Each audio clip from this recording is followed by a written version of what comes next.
Hello, everybody, and welcome back once more to Anime Yay or Nay. I am the OutbackAl. I'm Chibi Noob. Huh. Oh, I'm Envy Jitters. problem if Yen's not there? So weird to go second. Yeah.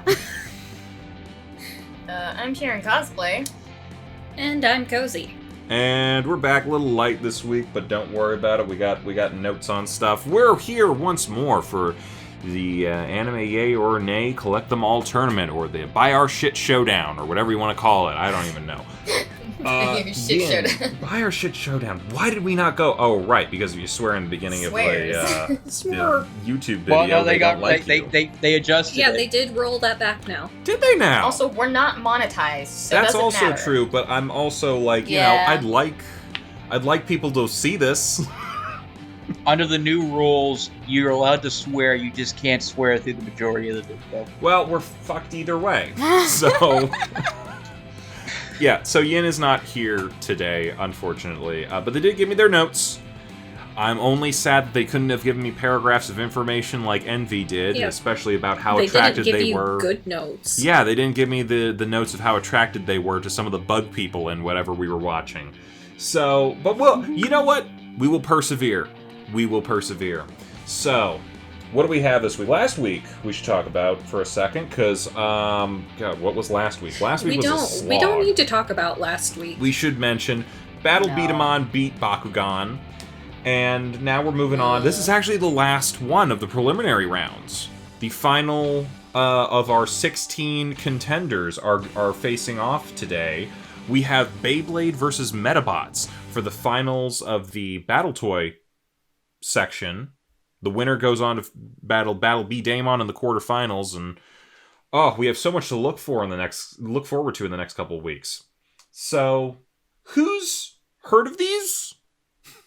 I had Beyblade toys as a kid. Me too. So I did not have Beyblade toys, but we had like one of the Beyblade Happy Meal figures from like McDonald's. Was it like forever ago? It was the one with the pink hair and the cat eyes. She ain't gonna show up for a while. No, I know. I'm sad I didn't get to see her because she's the only one I'm familiar with. Yeah, she's on Team Cat People. Evil Ichigo. Evil. Ow. Oh, like for real? Yeah, exactly that. I watched Beyblades and had the toys, and then I had watched a little bit of Medabots. I had no clue they were battle toys, though. They were toys that fought. I did have some Beyblades. I did have like a small Medabot game. I did watch both of these to some degree, though I feel like I definitely watched more of the second season of Beyblade than this version. Because Is that where they get the outfit whatever changes? reason. Yeah, and they honestly do a production like animation change as well. So Ooh, yeah, I was gonna say we'll get to it. I'll save that for production. We'll get to it, Chibi. Hold your horses for now. Okay, I'm holding my horses. Seabiscuit, you hold still. Heel, Seabiscuit. All right. Well, you know, it seems like we're already getting into it. Let's get into it. Let's start with Beyblade. What was Beyblade about?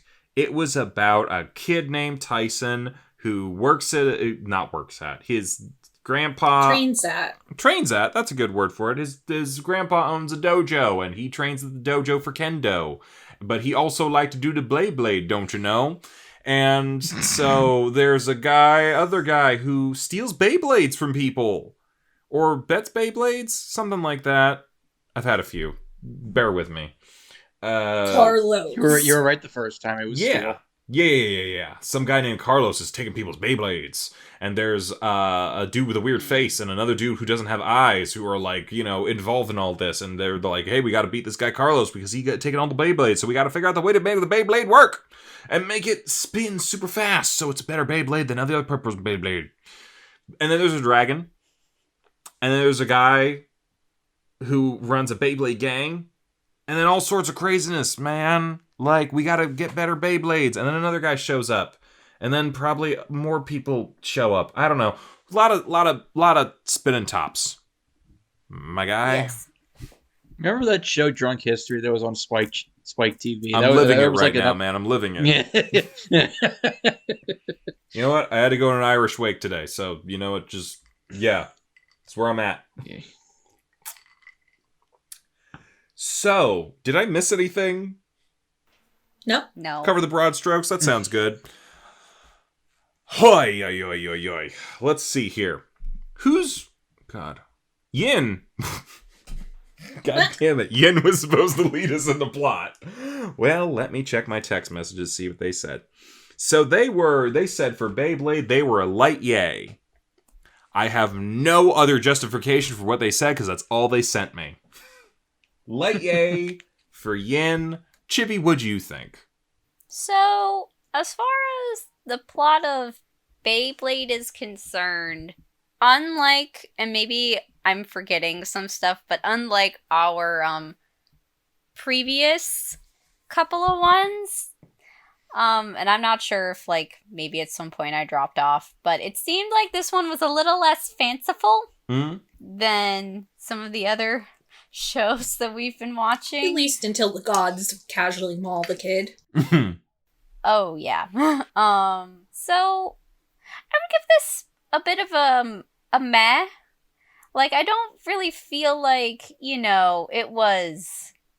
not bad by any means. I was just a little bit bored, and honestly, production was distracting me a little bit from the plot. Oh, we'll get there. But I don't really have anything negative to say about it, so yeah, give it a meh. Yeah, I'm kind of along the same lines. Most of what I really have to talk about with this show involves the characters and the animation of the Beyblades themselves. I mean, it's your stereotypical, guy who's, into a thing, although he's not as obsessed about it as we've seen from other shows. We got, your stereotypical villain bully character who gets his ass whooped in the second episode. Then we have your rival organization that's you just gonna have to go with it, because obviously if they're like a freaking mafia gang but with Beyblades and they're kids, so kind of turn your brain off a little bit from that. But like Chibi said, I didn't hate anything about it. There was nothing that made me groan audibly about it, unlike last week. So yeah, I'll give it a plot of light yay. I think I'm gonna give it a light yay. I liked it. I want to see where it goes. But I think it falls victim to American numbering the episodes. Because there was a lot of stuff that happened in the first and second episodes that didn't really make sense. Oh, you mean how it's like they're out of order? Yeah. Yeah. A little bit. I don't think I get that entirely, but okay. I can cover this. I took notes. Okay. They introduced him to the computer twice. They explained some stuff kind of too late after they had already gotten the basics down. It felt like he was friends with those two kids, but then he was like, okay, his two friends got their Beyblades stolen by Carlos. And then he was like, oh, it's okay, don't worry, I'll get him back. By the way, who are you? I'm like, wait, these aren't your friends? So it was just kind of weird and disjointed. But I don't think that's the anime's fault. I think it's the fault of the redistributors in America. I'm gonna give it a light nay. We do have, like Cece said, like there was stuff that just didn't make sense, like introducing Dizzy twice. They don't actually really set up a background on the world about why these Beyblades are so popular and like what their actual importance to the world is. Because it seems like a fairly normal world, so I would assume it's just a toy there as well, but... I mean, it's a pretty sweet toy. End all be all. I mean, it is a pretty sweet toy. It's definitely better in the anime than it is in real life, I'll say that. They haven't really had a chance to explain what the Bit Beasts are, or why the Bit Beast exists. Like, and it's kind of a left turn out of nowhere thing, because like I said, it was fairly normal, and then they had the gods possessing Beyblades as Bit Beast. And then after they possessed the Beyblades gained supernatural powers. Like, that's all kind of out of left field. These children are 12, and they have a literal mafia committing actual crimes? It's the same as Tokyo Revengers. How many crimes are they committing? That's true. They have actively committed armed robbery. Wait, when did that happen? They stole the kid's laptop and kidnapped him. Okay, They tied him up. Armed, though, is where I'm like... I think that actually required, like, a knife or a gun or something. You had a Beyblade. This is not like Battle Beat 'em On, where they can blow stuff up with these things. Okay, so, like, that's another one of my points. When they kidnapped the kid in Chief, they called him Chief. Chief, Kenny, when they whatever kidnap him, Pidge. Pidge. Tyson is like, I have to make a better Beyblade. I'm like, Tyson, you have a sword. Just take the sword. What are they gonna do? Rip a Beyblade at you? Also, like, the physics is all off. The physics is all off. I'm gonna get a running start. That'll make it go twice as fast. Oh, wait till he shoots it upside down. Children dropping from the ceiling of a warehouse and just, like, casually walking it off. Those children would be dead. So I went looking at episodes. I do have some weird notes about them, but continue on, please. And then, like, oh my god, my puppy's drowning. I'm gonna hit it with a Beyblade. I'm like, what in the world? It worked. It did work. It would did not work. have. But it did. That's why I said turn your brain off earlier, because yeah, there's a lot of stuff in this show that's completely 100% stupid. Like, it would be okay if they had established, like, that fantastical world element, but they kind of established this is just, like, normal, everyday world stuff. So it makes it weird. Like, you can't ask me to suspend my disbelief when you set up the premise. This is, like, a slice of life with fun toys. So yeah, I'm like a lightning. You know, Kozi, I don't know what it is about you and me. Like, I feel like you and me are either, like, in total agreement on something or we're at complete odds with each other. I'm a light yay here. All the things you talked like about. Silliness. Yeah, I do. All the things you talked about was like, fuck it. That was fun. This was dumb, but fun. Like, yeah, no, the physics doesn't make sense. Are you looking for physics in your battle toy anime? I'm not particularly. You know, you got, what is going on with the Bit Beast? That's kind of an interesting thing. Sure, they're not establishing stuff, but at the same time, it's also like, you know, you are establishing that it is a thing, but you just haven't explained what it is yet. I'm interested to see what it is. Also, how do you make a gang with 12-year-olds and battle tops? It's weird. I will grant you, but maybe it's the melodramatic kind of goofiness of it all that kind of just gives me a bit more of a, like, you know what, I'm down for this. But yeah, I'm kind of down for this. It was kind of fun. It was kind of a fun time. I don't know. I ended up maybe laughing at some stuff that maybe I wasn't supposed to, but I enjoyed it all the same. So I give it a light yay. I'm not saying it wasn't fun, but it didn't make any sense, which is not a good plot. Well, I hear you on that, but at the same time, if we're to some degree looking at this as like a thing of like, okay, if you get people to watch the show more and more, they'll be more advertised to the thing that they're supposed to be advertising in the show. And the more you watch a show, I mean, it's gonna come down to like, are you entertained by this? And I'm like, if the plot is entertaining, even if nonsensical, I'm probably gonna watch it more. So I can't say that being stupid is necessarily a bad thing all the time. You know what's nonsensical? The English air date schedule. Oh, you looked it up. Yes, I looked it up. Okay, do you want to do this before we get into characters? Because I'm down for a segue. Yeah. Okay, yeah. So I'm looking at the English air dates now. I don't know if the English air dates are for like America or if they're for Canada. But the first 2 episodes released July 6th, which I'm like, yeah, they have a tendency to do like a back-to-back episodes for the premiere. Makes sense. Give them an hour. Next episode, the third episode, July 7th, which is the next day. 4th episode, the 13th. That's like a week later, so that makes sense. 5 and 6 on the 20th. The 7th on the 21st. And then they just kind of go through, like, for the next several episode releases, like, releasing 2 episodes, like, a day apart, and then going the next week, 2 episodes a day apart. Next week after that, 2 episodes a day apart. But were they released in the same order schedule that they aired? Yeah. Yeah. I mean, it's weird, but it is consistent at the very least. It is. I'm thinking maybe they were reintroducing characters for lip flaps.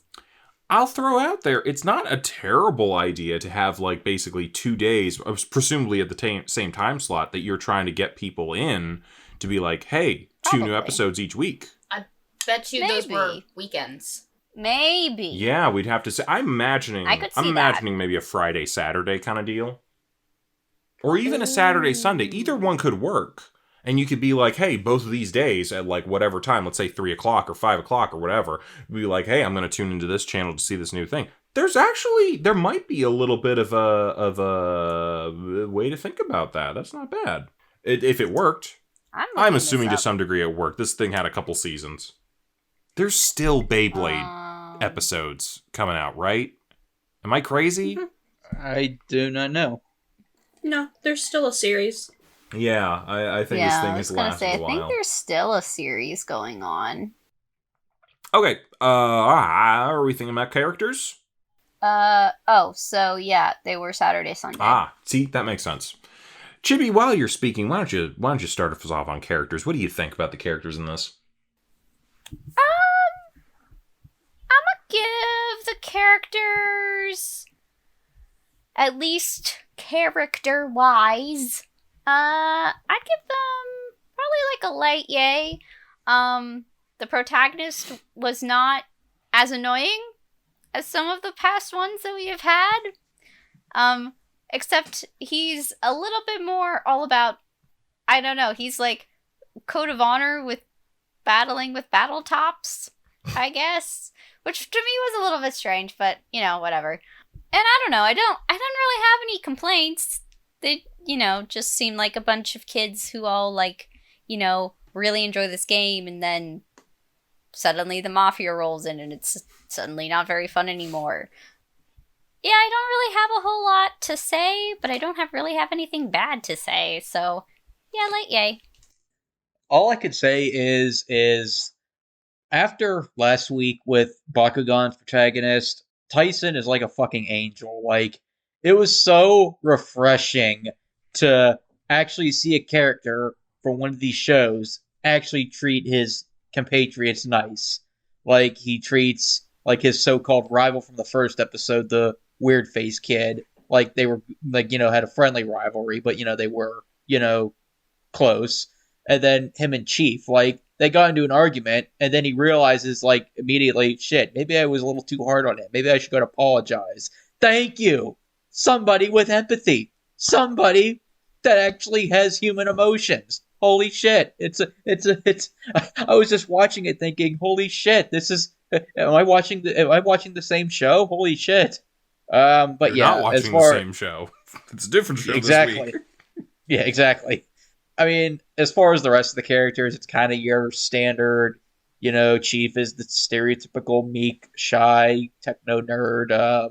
The bully's the bully, and then the mafia leader, the Blade Sharks. Again, completely 100% ridiculous. You can't take them seriously.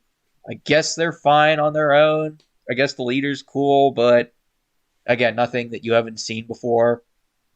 So I'm going to give it a light yay, but major props to Tyson as a character. Yes. I adore Tyson. He feels like Wish.com Ash Ketchum. Like, even his outfit feels like Ash's outfit, just with the colors scrambled a little. And I love that for him. Okay. I love his stupid little knee-high socks that he wears everywhere. Are you going to cosplay this character now? I'm Susie? highly considering it. Beyblade group next con. Beyblade. That's the advertising combination that we need. Fragrance and battle tops. That would be You so just cool. spin if him they and all did. you get is air freshener. Spitting air freshener. I'm sorry. Okay, so Tyson gets like a big A plus for me. I like Chief. I liked that he always wears his glasses on top of his head. Because I do that. I don't need my glasses for anything up close, so I normally just like push them on top of my head and then forget that I even have them, and will just be blind for the rest of the day. So that was cute. That was a mood. Who's the third guy? Weird face Weird dude. face dude. Yeah. I very much did not like him. He felt kind of like a racist caricature that they just recolored. They're like, well, he's not that color, so it's not racist. But it still feels kind of racist. So they lose points on that one. But I think overall it's a yay for me. Oh, I also forgot to mention, I love the computer. I love how sassy she is. She reminds me of Karen from SpongeBob. Oh, the computer! Yeah. Dizzy! It was... Okay, that's another minus point for them. I did not like how much she was hitting on the 12-year-old. Oh, yeah. Oh. She was too horny to be a computer of a middle schooler. Yeah, those were going to be my two big complaints. I was going to be like, oh, this is going to be unnecessarily harsh. But yeah, the one guy, like, feels like a caricature of a black man, how Japan used to do it, and they just brightened his skin tone a little bit so it didn't look as bad. And Dizzy was so uncomfortable. Like, so fucking uncomfortable because... one, she's a bit beast, so that makes her like a weird god thing, but also she's portrayed by an adult woman's voice. And it's very obviously an adult woman's voice. So like that's just all kinds of like ugh. I do also agree with Envy though, like they had a pretty standard casting. Like you have Tyson, who's your over energetic, loud protagonist. You have Max, who's like the silly, goofy best friend now. You have Chief, who's like that nerdy little best friend. Kind of have like the all-knowing like mentor in Dizzy. And then just like the absolute edgelord as a rival, because like that's all Kai is. I'm gonna say the only character I really enjoyed was Carlos, because it was funny. Like, he just walks on and he's like, my name is Carlos. And then later Kai was like, you disappoint me. ... Carlos. I'm just like, the pause before they said Carlos, like, it took me out. I don't know, like, if that was a production issue or what, but it was so funny. Lip flaps. The ellipses is part of his name. You mean his name is I am going... Carlos? I'm gonna disagree with Envy on... Tyson was a bit of a dick. Like, a dick with good intentions, but he really has protagonist syndrome, where everything has to be about him and he doesn't consider other people's feelings. And yeah, he apologized to Chief, but that was after Chief came back to him. He didn't track him down to apologize because he knew he was wrong. So for me, I'm kind of a meh here. I think most of the stuff is done decently well, but other stuff is kind of... Do not like what's-his-face. I don't know what it is about. Yeah, I think you guys kind of hit the nail on the head. He's kind of got that a bit of a Kareem Abdul-Jabbar kind of thing going on, but like not... We're not willing to go full on kind of deal. One more quick thing. Yeah, go for it. The 12-year-old dressed like a slut in Kai's gang. What the fuck was that? Oh, wait, the cut off leg thing? Yes. That was weird a little bit.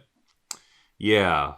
Also, for being like prepubescent boys, their eyeliner game is so strong.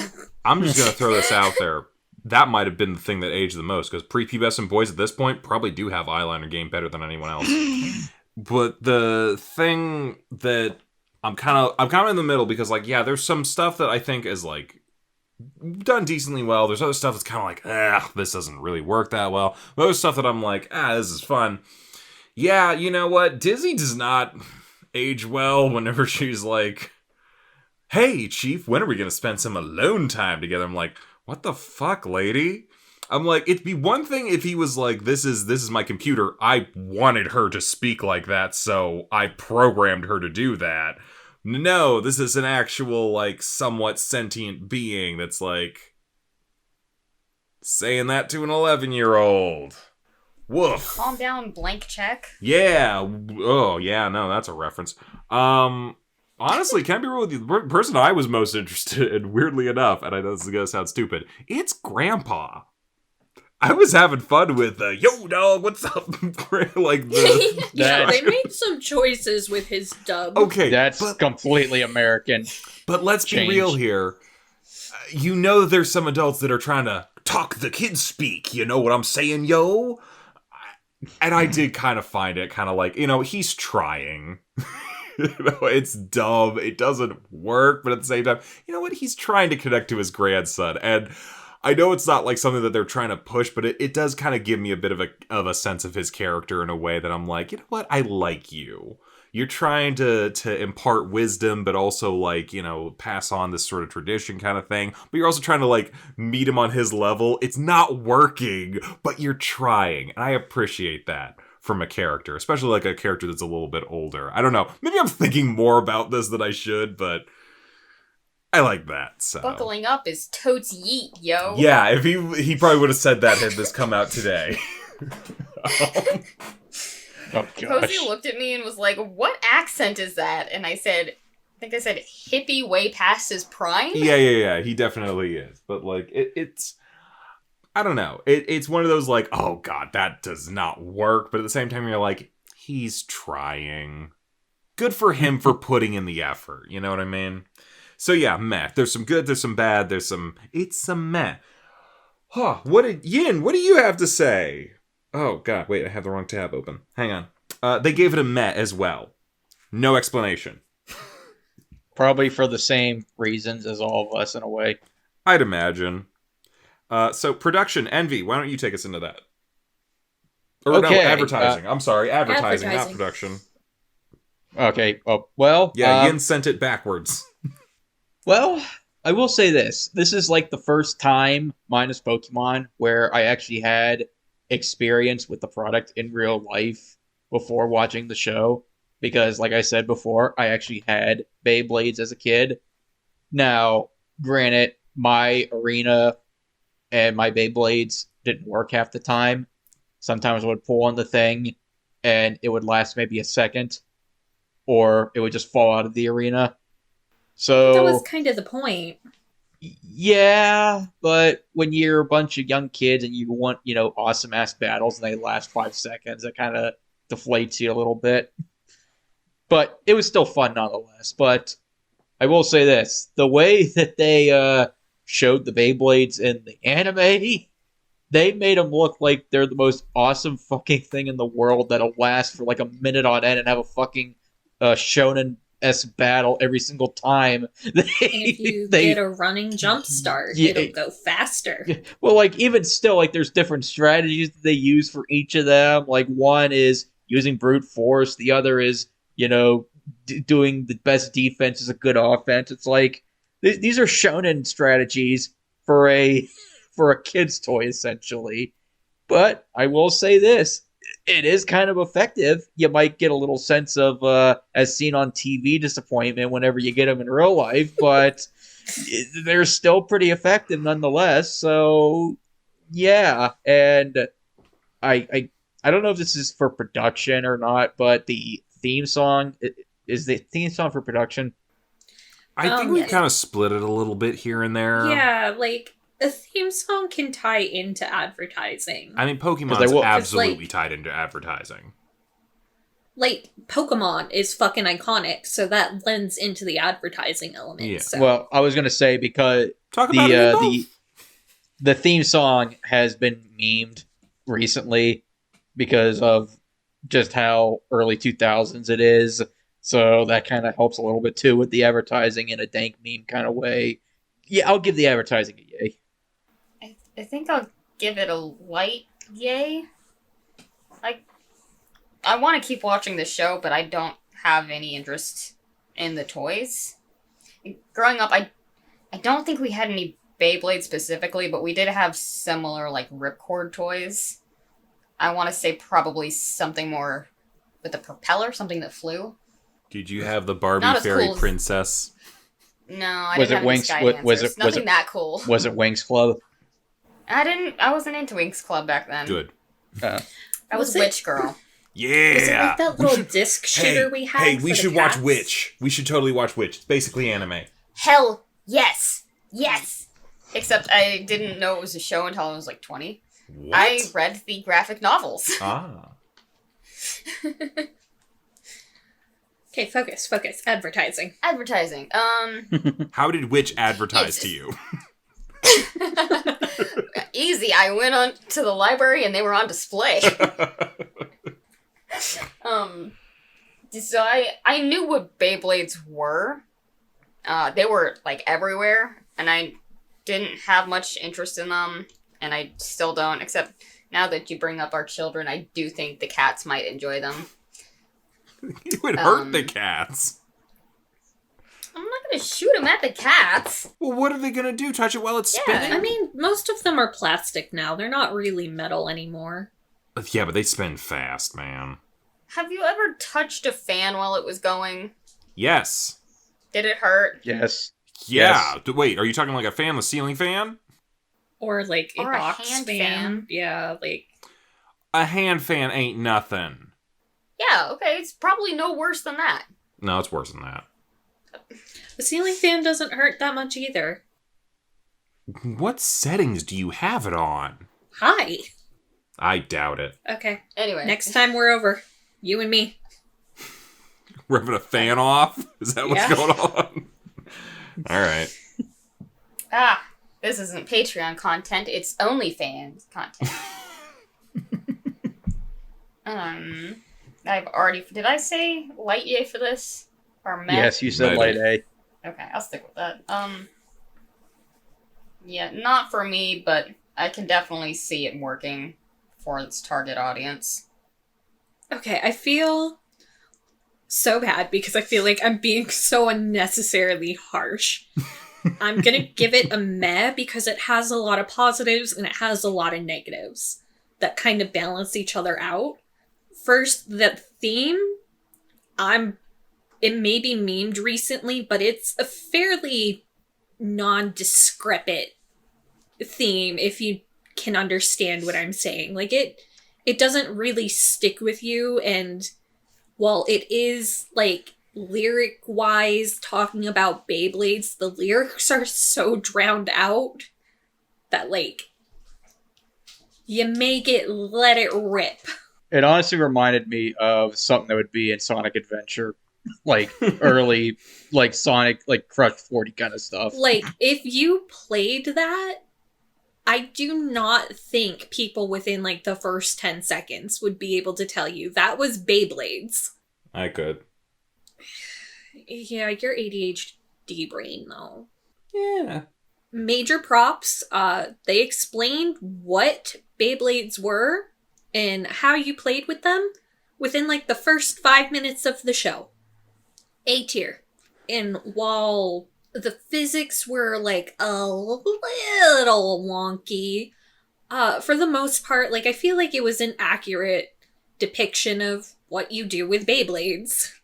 You get really fucking out there though the second they start bringing in the Bit Beast, and then the Beyblades defy all natural known laws. And also, they kept going on about, oh, we have to build a better Beyblade to make it faster. But they didn't once really show what they were doing, because Beyblades are customizable. Mm-hmm. You can get parts and put them on there. But, like, they didn't show that. Like, they talked about it, but then Tyson would use the same exact Beyblade, and he's like, haha, I'm just gonna run real fast first. So, like, you're missing one of the elements, and why you could just play with a Beyblade straight out of the package. I feel like the experience you would have is, like, what Envy was describing. Like, it just kinda... The ripcords suck. So, like, it just kind of, like, maybe gets, like, 3 spins and it falls over. But as you start customizing it and you maybe get a shooter versus the ripcord, like, it's a lot of fun. Like, playing with Beyblades are a lot of fun. The other thing, I don't know if this would be better for production or advertising. They had a lot of blade fights. Yes, but they had even more, like, exposition dumps that were really long in between.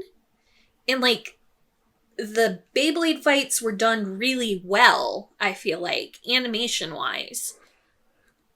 But, like, they're so outnumbered by, like, these long, drawn-out plot points that kind of go nowhere, that it doesn't really, like, sell, I feel like, a kid on, yeah, I want to play competitive tops. Because there's so few instances, at least in these first 3 episodes, where, like, you actually get to see it happening. Like, I should have, like, actually timed how often on screen they were battling, but hindsight.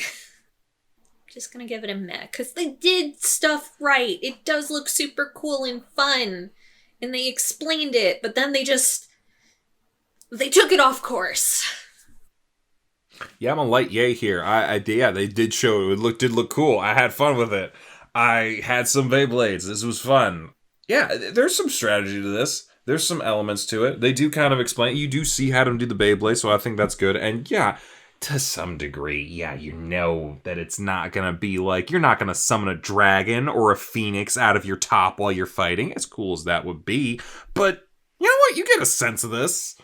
And then once you do it a couple times, yeah, it's pretty good. I still got a Beyblade, I think, somewhere around here in this room. I give it a light yay. It's, you know what? I kind of want to spin some tops right now. Let's do this. It's not perfect. I mean, I think to some degree you guys have a point. There's, you know, it's definitely not going to be like one of those, like, this is going to last as long as it does in the show kind of thing, or there's not as much strategy as they're clearly saying that there is. But at the same time, you build a top, it looks cool, you spin it against someone else's, they go in the arena, they smack around a little bit. It's fun. It's 2 things banging against each other for a minute. It's fun. I think I like the it. funnest part was the customizing it to see what happened. There's that. Which is why I'm really sad they didn't go over that. Yeah, but still, I give it a light yay. Oh, right. Supposed to say what Yin said. Hang on. Yin said also that it was a light yay. So we're actually following each other up on that quite a bit. Man, Yin is getting so deep with all of these insights. I know, right? So, I could definitely see how this as, like, advertising would definitely, like, because they make it seem really cool and everything. at least with the little top battles. But I would say maybe give it like a light yay, but also like a light yay that's closer to a meh. Mostly just because, like, I don't know. I feel like this could appeal to like a certain kind of person, but I'm not so sure it would appeal to everyone. Because, I don't know, maybe just going off of, like, me and my brother, like, battle tops or, like, battle toys are just not a thing we were interested in. So, You didn't want to play competitive tops? not really. So, Are we full circle? production? Yeah, I think. I think so. Yeah, production. CC, take us. Take us. I don't think I have any real complaints about production, except sometimes the faces they were making were really weird. But I guess that's on purpose. That's just style. This is a children's show, so yeah, I think I'll give it a yay. I feel so bad. I'm like a full hard nay here. Trust me, you won't be the only one. No spoilers. Kind of going back, the opening's just so lackluster.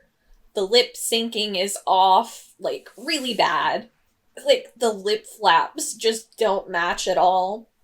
And I really don't want to, like, put dubbing here because it's kind of like its own separate production. But does anyone know if this was a Canadian dub? I guarantee you it was, for the amount that I heard A.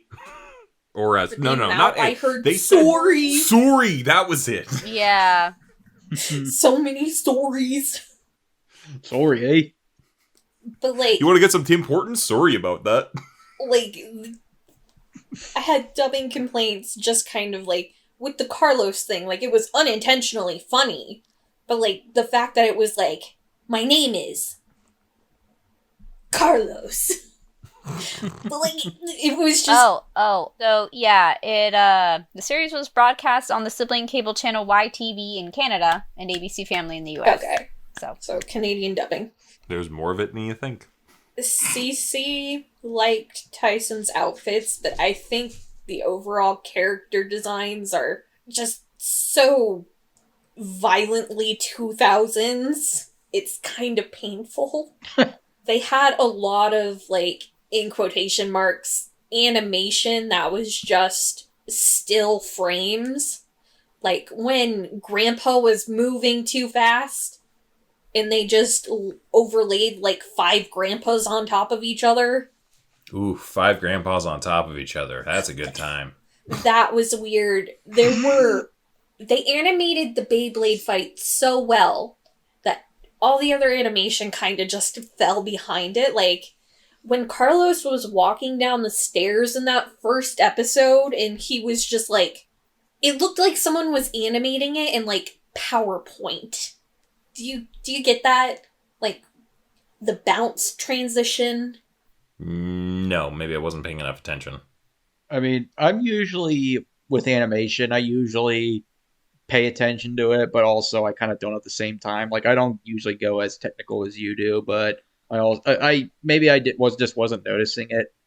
Yeah. And, again, like... I feel like they should have had a better balance of actual Beyblade fights to, like, all of these really long, drawn-out exposition segments. I know that gets better, but for these first 3 episodes, like, that's really rough. That's a lot of plot going on that wouldn't necessarily hold, like, the target demographics' attention. So I think it was, like, a poor production choice. I think that's it. My thoughts on production is it's pretty meh. I think you have some good things. I think you have some bad things. I think you have some very middle of the road things. I think for the most part, the animation is very middle of the road. It's not exactly impressive, but it's not the worst thing I've ever seen either. It seems about right for what this was for a sort of cash grab, kind of like let's just advertise this toy sort of anime. The Beyblade battles do look good. They do look interesting and fun, and like there's a couple bits of repeat animation here and there. I do like some of the character designs, like Dragon and stuff. That was kind of cool. Some of the characters, yeah, they are a little stuck in the 2000s, maybe even the late 90s a little bit, but that's not necessarily a bad thing for me. The real drawback here is that the dub is not very good. I did enjoy Grandpa's stuff with the yo, buddy, whatever, like, but like, yeah, a lot of the dub is not great. There's some, it's lacking in a lot of quality, so it's kind of, it just sort of lands in the middle a little bit for me of like, you know, there was these parts that I enjoyed and these parts that I didn't, and these other parts that were just sort of like fine. So yeah, overall I think I give that a meh, and I'm pretty sure that Yin agrees with me because they also said meh for production as well. So deep. Great minds think alike. Yep. So, production, I'm gonna give a nay. The art style is terrible. Like, I don't know. Nothing about this was good. It was all very ick. Like, I don't know. I just, no. I will say this. Their season 2 was definitely an improvement for their art style and production. Oh, I'm sure. I'm sure that this probably did very well, and it got them, you know, a better budget. But, ooh, if these are the first 3 episodes of your series, like, yikes, these are bad ones to start off with. Also, Kozi, to answer your question, according to Wikipedia, all 3 seasons were licensed for English adaptation, broadcast, and released by Nelvana, which is a Canadian animation and entertainment company. Sorry. Yep. Sorry, Toyson. So yeah, that's why everyone sounds like they're from Canada. It's because it was literally licensed by a Canadian company. So Production, I'm probably going to give a meh because, yeah, I do agree that the character animation ranges from to whoa, and I'm actually glad somebody brought up the racism of that one character because I was thinking the same thing, and I was thinking, am I just seeing things, or does this look really racist? No, that is that is 100% how they animate black characters up until pretty recently, and some studios still do it. Yeah. So yeah, I'm glad I wasn't the only one that was thinking. But I do think the thing that they wanted you to pay attention to, the Beyblade fights themselves, I thought were animated really well. As over the top as they were, I thought, you know, they spent all their focus on what they wanted to do the most, advertise the toys. And to me, they did an effective job with that. So yeah, production-wise, it's kind of a mixed bag. Nothing that I would say was flat out horrid, minus, you know, the face, but again, minus the fight scenes, yeah, it's nothing spectacular either. Okay, I'm leading us into final thoughts. I guess that was everybody. And I lose track every now and then. This is going to be super weird because I bend so harsh and negative, but I'm actually a yay on this. Well, the plot thickens. And it's purely just because I enjoy Beyblades. I know it gets better as it goes. Yeah, I'd be down to keep watching it. Like, it has a lot of fucking issues. But, like, I have, like, really strong nostalgia for it. And, like, so many of these other series we've done have had really bad issues. Where it's like, yeah, no, I still like you anyways. So, yeah, I'm a yay. What a twist.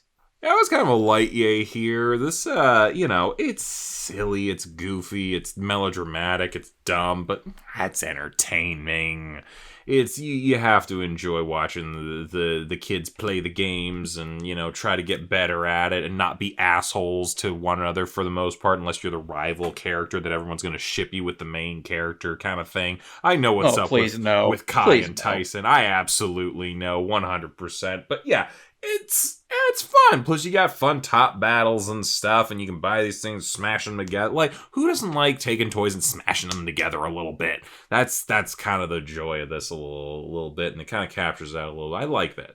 I enjoyed that. That'll give this a light. Yeah. Oh right, Yin.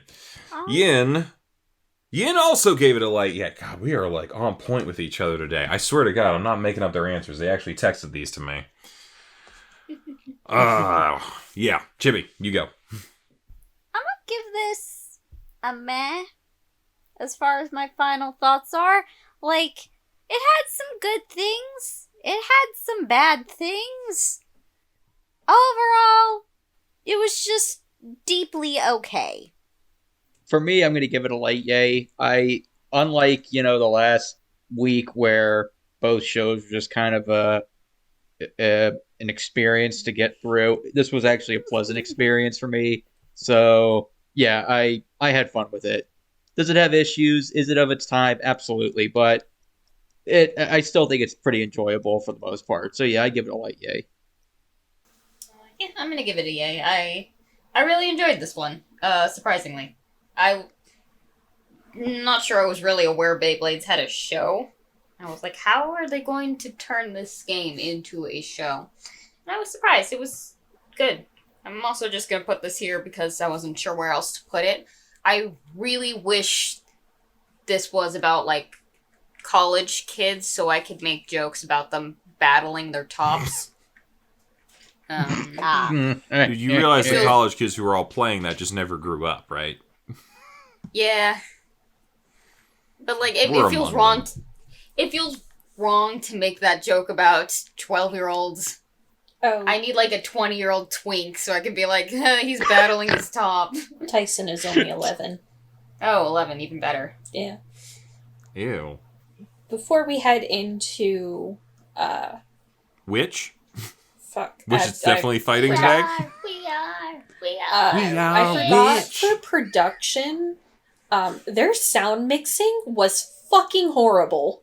Like, they did not have the voice levels balanced with the fucking background noise or music levels at all. I'm gonna be real with you. I think that's been a recurring problem throughout a lot of these shows. I've kind of started to ignore it a little bit. That's hilarious. Aren't you, like, the sound guy? Yeah, but, Like, wasn't that your concentration?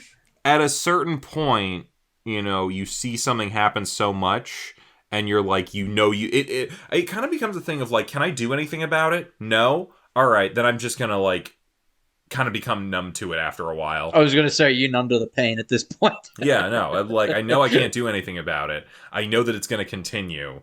I've kind of just started to ignore it and assume that everything is going to have an issue. So I will likely be very like, ooh, the mixing was very good today, when it was just totally normal. But yeah, I feel like we've had like 4 or 5 shows that have had we brought up issues with like their mixing between dialogue, sound effects, and soundtracks. I feel like those don't normally move on, though. Well, I mean, maybe see. I'm becoming numb. This has been going for a while, and it's like after a while, you start to get fatigued, and you start to be kind of like, I don't care. Like, when everything's bad, can you judge something for being bad when it's bad in the exact same way? That's kind of where I come to at a certain point. Yes, you absolutely can. Yes, but when something is a 2 and something else is a 2, they're kind of on equal footing, so you have to look at other things. Oh, yeah. Anywho, so Witch. So Witch is about a girl named Will who goes to high school with a bunch of other... Okay, we'll talk about Medabots. So Medabots is about a kid named Icky who wants to battle robots because everyone's got a little mini robot that has fighting abilities or just being a personal assistant kind of deal. and they're awesome and cool, and everyone wants one and battles them. And so, he saves up his money.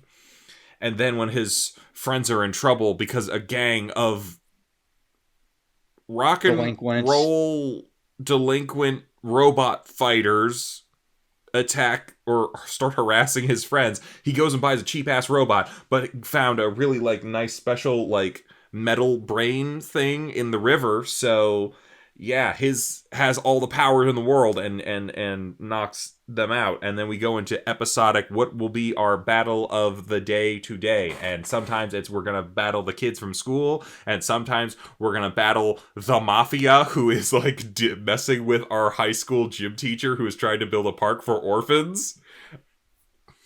Yeah. It's a little all over the place. They weren't orphans. Hey. Yep. Okay, maybe they weren't orphans, in but they the were entertainment district, which means their moms kids from the bad part of town. And yeah, we get, what's the new robot of the day, and what's gonna happen with this robot that doesn't want to listen to its the main character because it has a personality, because the metal that he put in its back has a mind of its own, I guess. Did I miss anything? I always ask that. No, you're pretty much it. Okay, cool. Yep. I'm leading us into... I take that back. Go ahead. You missed the whole catalyst of how the robot got the fancy plane. Because, this guy gets... Hang on, let me. So, how did we describe Tyson?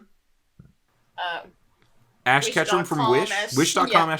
So Wish.com Tuxedo Mask steals a rare metal from the Gimp Suit Mafia, and this is the ultimate catalyst that ultimately leads to our 10-year-old protagonist getting a super magic coin that he puts inside of his robot to give it a personality. He stole it and then he dropped it in the river. Yeah. As he was gloating. He ain't good at what he do. He had it, and he just dropped it for the most stupidest reason. How do you fuck... You just tripped up right at the finish line, my friend. That's what you did. Anyway, I'm leading us into plot here. So, weirdly enough, I'm kind of a light yay here for the plot. I thought it was fun. I thought, it's very episodic in its nature, but I feel like each episode, at the very least, presents... it kind of comes full circle. It presents a new challenge. It goes through the whole rigmarole of all that, the little mini hero's journey kind of thing. We come back to whatever roundabout thing. There's always a fun little fight climax sort of deal, and we get enjoyable characters along the way. I enjoyed this, and I enjoyed the plot of this. It's simple, but I think effective for the type of show that it is. I feel like we've kind of bounced around a little bit sometimes with some of these shows of the plot, or episodic, and I think a lot of these shows have to find this balance of being one or the other, or trying to combine both. And I think some shows have done well of being we're going to be very plot heavy and very serialized, versus other ones have been we're going to be very episodic and we're going to mostly work in that department. This one goes the episodic route, and I think for the most part it works. So I'm going to give it a light yay. Yin, what did you think? Oh, let me check real quick. I thought it was a meh. I don't agree with you that it was a light yay. I definitely think it was a meh. So that's what I think. Chibi, what do you think? Yui? Yeah, wow. That was a terrible Yin impression. I'm gonna give it a meh. Mostly because it is all over the place. I was having a bit of a hard time following what was going on. And I'm just okay, so we got all these kids who fight with battle robots.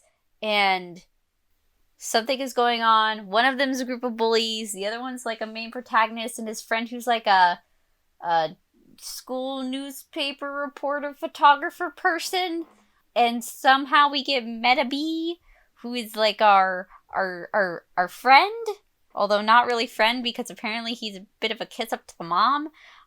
Who wouldn't be? Let's just say I'm very confused. So it's a meh. It's kind of weird. Well, the whole show concept is weird, but at the beginning when they were saying that how Iki was the only one that really couldn't afford to get a Medabot, or at the very least his mom wouldn't let him get one. So it's kind of under the it was I thought it was under the assumption, oh, okay, he's probably just poor, he can't afford it.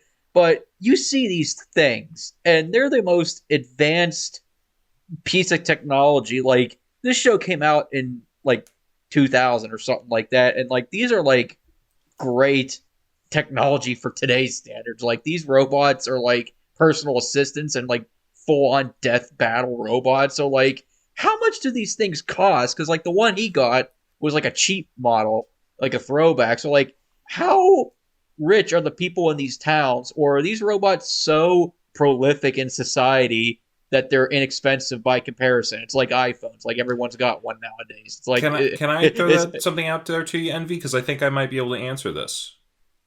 I think this has been a thing for a while in their world, and you mentioned iPhones, but I would honestly say probably the better description would be like TVs. Back in the day, if you wanted a flat screen TV, when I was a kid, that was like a big ticket item you could not get. Now, it's the only thing anyone makes as far as TVs go, and it's not like crazy to see someone with a big screen TV, because they have gotten cheaper and cheaper over time. Like, what used to be a luxury item is now pretty commonplace. I think they've gotten to the point where, yeah, some of these Medabots might be luxury items, but I think the majority of them are pretty, like, commonplace, sort of like, oh, they went from, like, a 10 grand kind of thing to, like, a couple hundred, maybe, sort of situation. So I think prolific is probably the route that they went for why kids have these. Also, it wasn't that they couldn't afford it. It was that they were making him buy it on his own with his allowance. Good point. Yeah. Yeah, it felt more like he wasn't saving his allowance.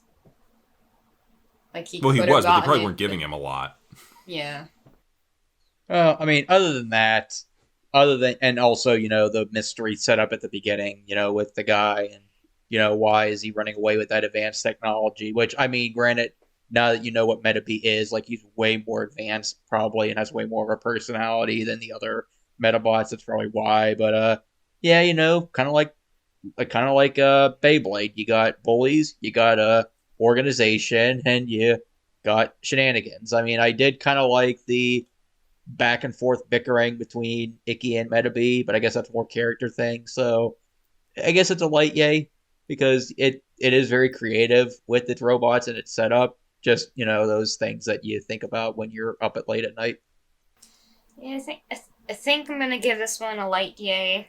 It was kind of interesting seeing, like, how this world interacted with the robots, how they fit into everyday life.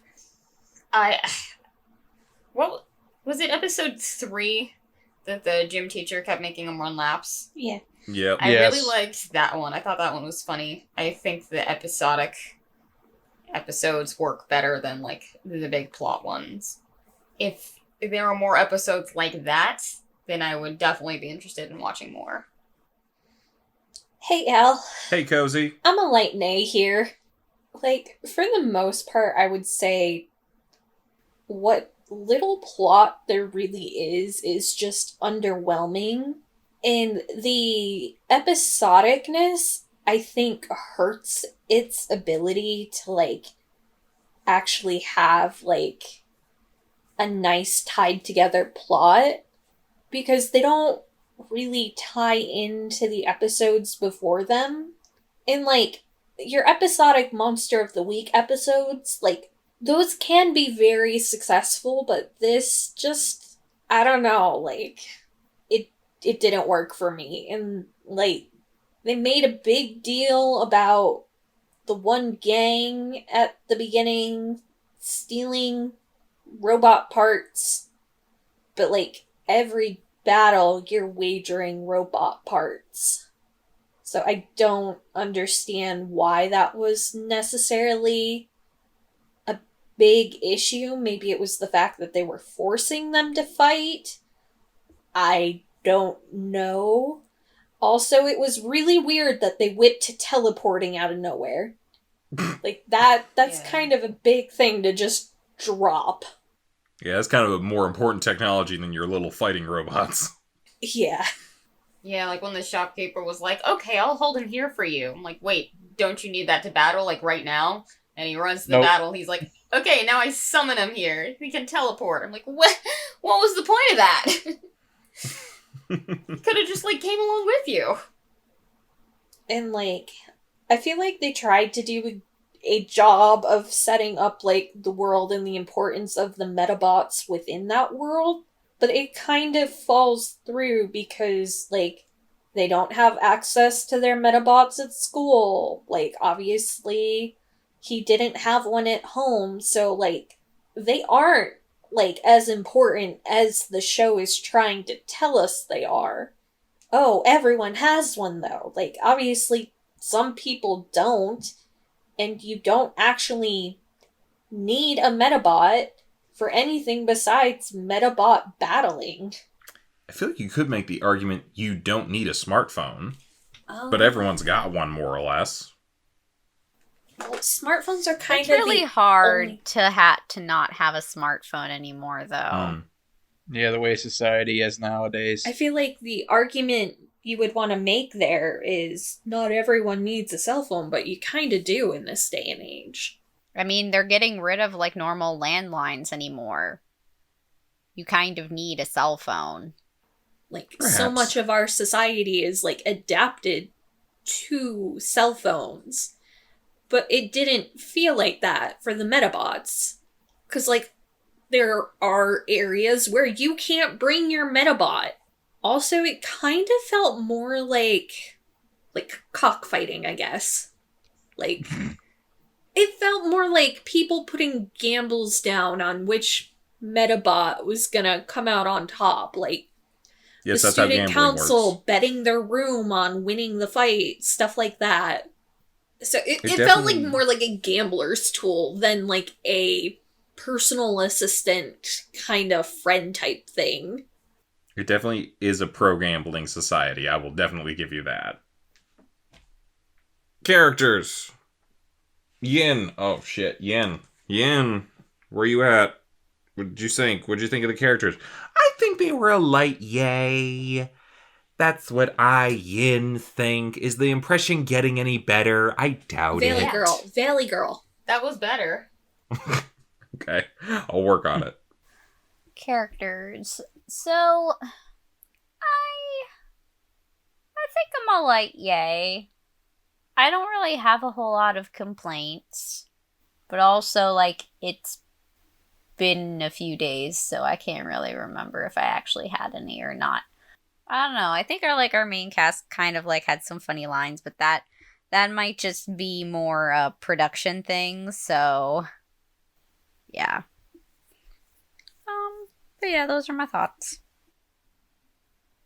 I liked Icky. I mean, I didn't like him as much as Tyson, but I liked him well enough. I liked like I said earlier, I liked the back and forth bickering that him and Medaby did. I liked the I forget her name, but I liked the journalist girl. I thought she had some funny lines in it. The bullies, or like the gang, they kind of grew on me, especially in episode 3 whenever they got tortured the entire time because of the gym coach. Oh my gosh, the gym coach. He was My favorite. on the one hand, he's doing child abuse in school. On the other hand, it's entertaining. So, minor inconvenience. Run 10 laps. But actually, no. You know who's the best character? Mr. Referee. The referee. Yeah. The Mr. Referee. Just pops out of fucking nowhere. Is that a Medabot fight? I am here. I am here to referee this battle. He was great. So for Mr. Referee alone, I'll give it a yay. I think I'm going to give this one a meh. I did really like Medaby. Like Envy was saying, it's classic trope of robot and robot's owner that don't get along. The robot will not listen to its owner. I like the referee. I liked Samantha. Samantha's very funny because I usually have the opposite problem that I did with her. Normally I'd be like, yes, that girl's rocking it. And Kozi will be like, that's a boy. I'm like, that's a boy? Why does he have wings for days and hair that long? And this time I was like, why is that dude named Samantha? Oh, that's a girl. Yeah. This Wait, is like is that halfway through the 3rd episode. Is that the gang leader? Yes. That's a girl. Okay. Yeah, no, I knew that was a girl. I just wasn't sure that their name was Samantha. Yes. We stand her. She's great. Icky.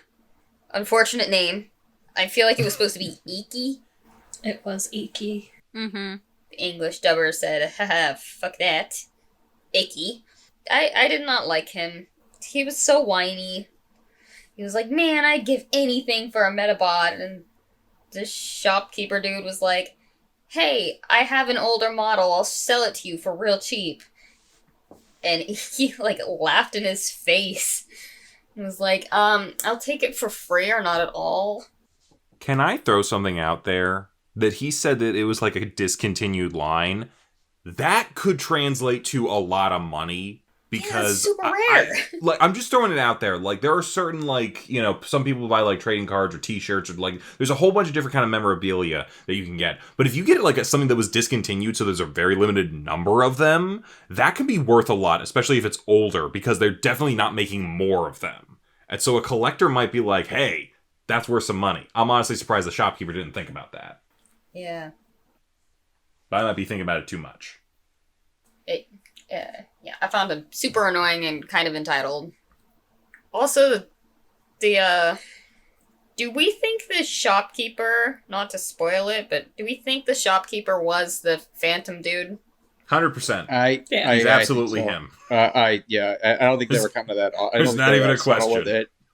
I watched this when I was a child. I knew immediately. I was like, I feel like it's him, and then they kept making it, like, more and more obvious hints. And I'm like, oh, alright, they're laying it on kind of thick. Maybe he's a red herring. And then I was like, no, this is a show for children. It's probably not a red herring. It was not. Yeah, so overall, I'll give this one a meh. Okay. I have a lot of complaints, but I will preface these complaints by I am actually a full-on hardcore yay because of Mr. Referee. Like how you guys were like full yays for Zeke and Zoids. Like Mr. Referee was the fucking best. That chick guy also some top tier, but Oh, yeah. I forgot about him.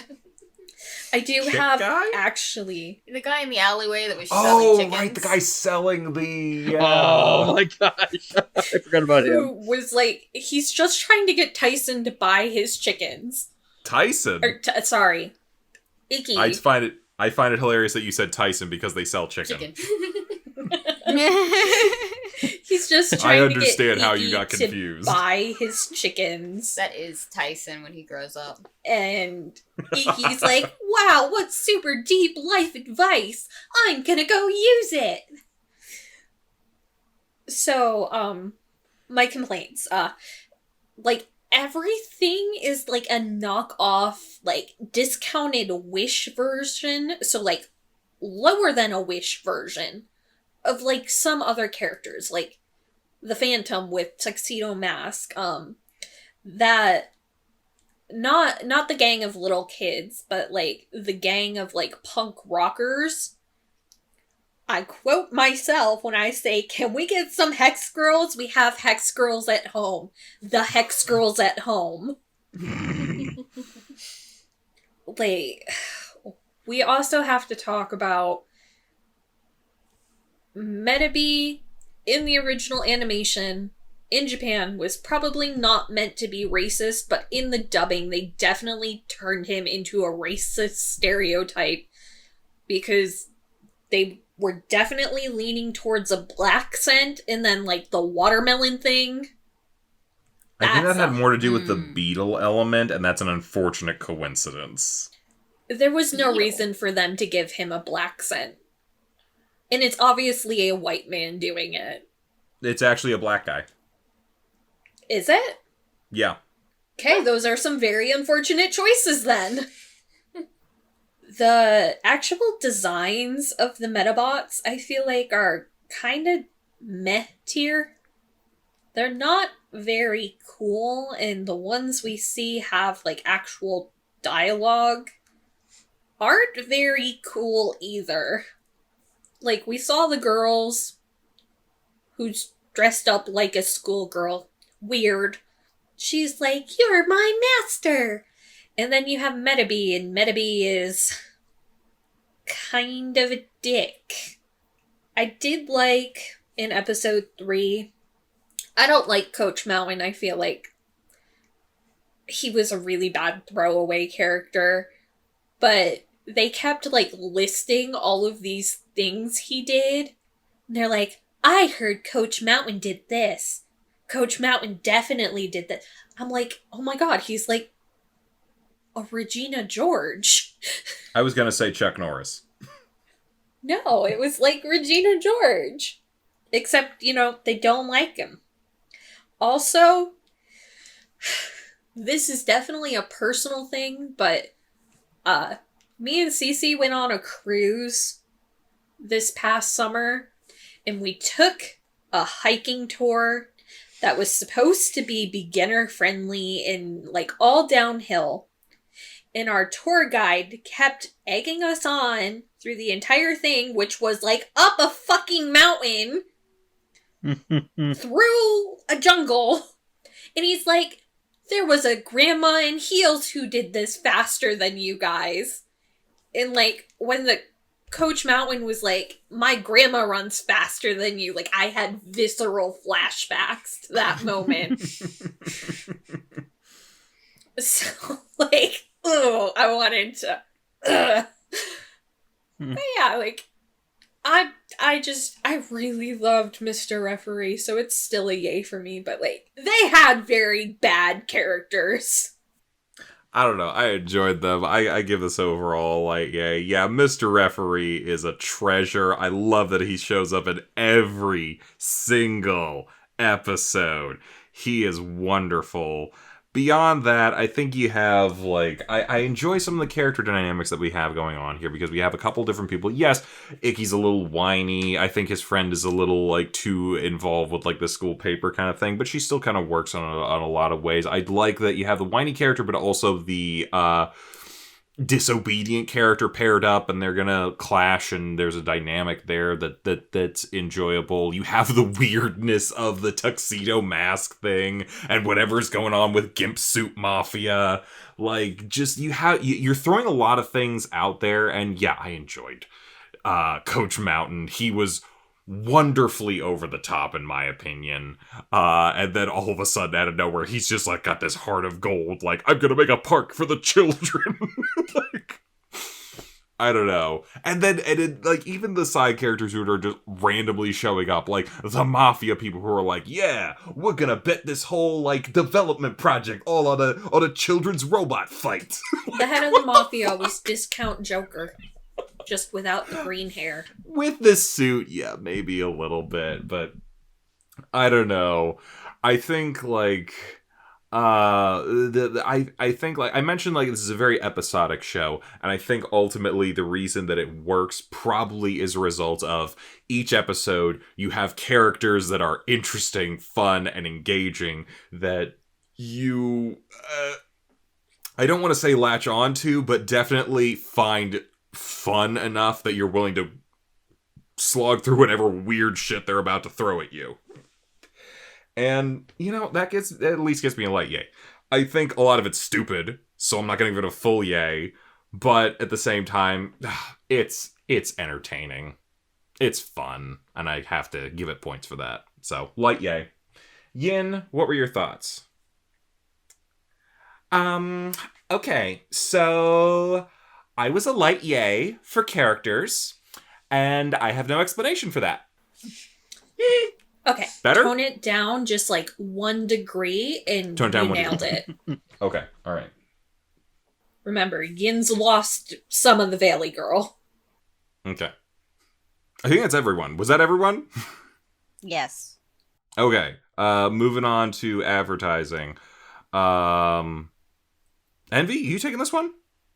My next? I lost track of the order. I think Chibi was first last, right? Okay, yeah. Yep. Before we get into this, does anyone actually want to know how Medabots is supposed to work? I feel like I already Isn't kind it of an know. RPG? No, there are actual battle toys. Okay.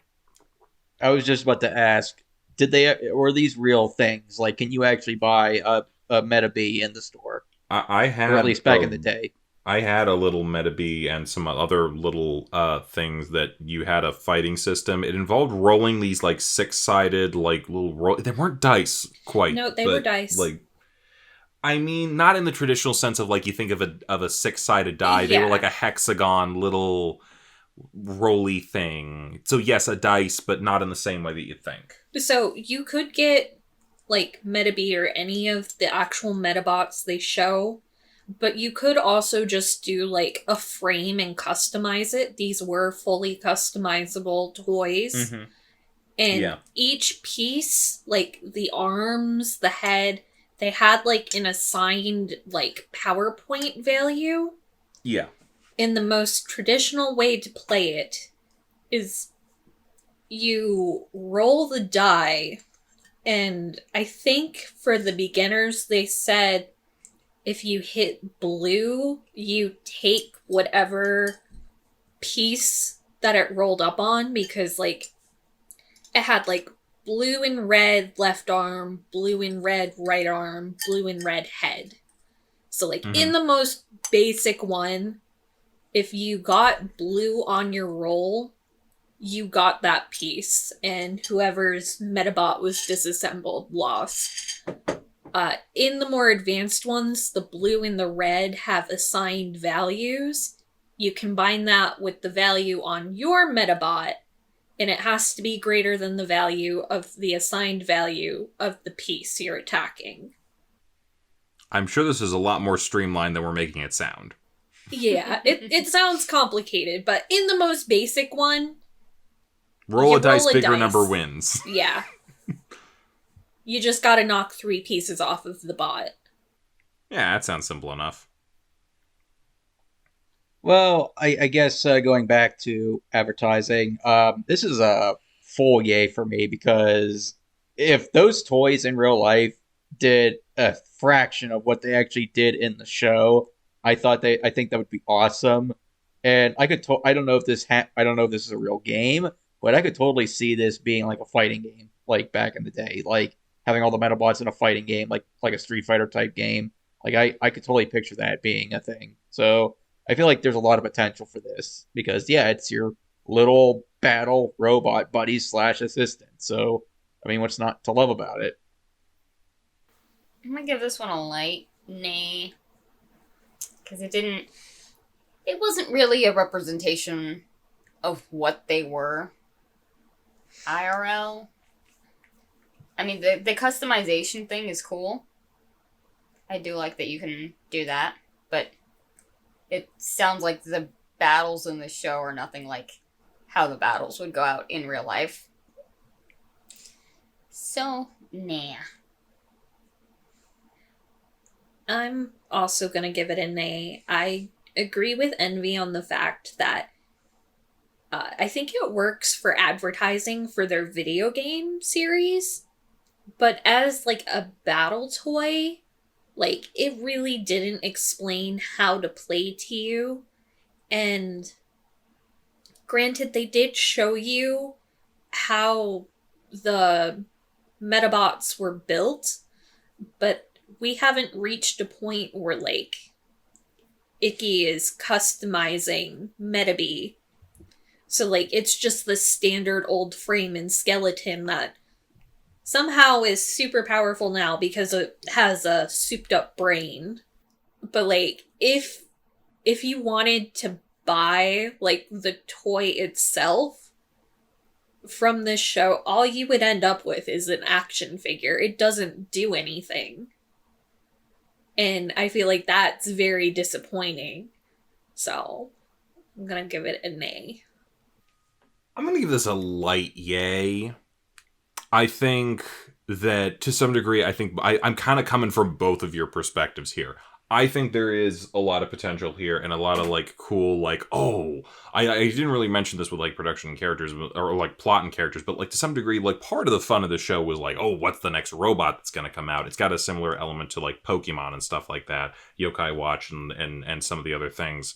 that we've seen before. But, you know, you're right. You're not going to have battles like this if you actually buy some sort of toy that actually involves Medabots. To some degree, I think even as kids, we knew that this was not going to be an actual thing, unless you were really young.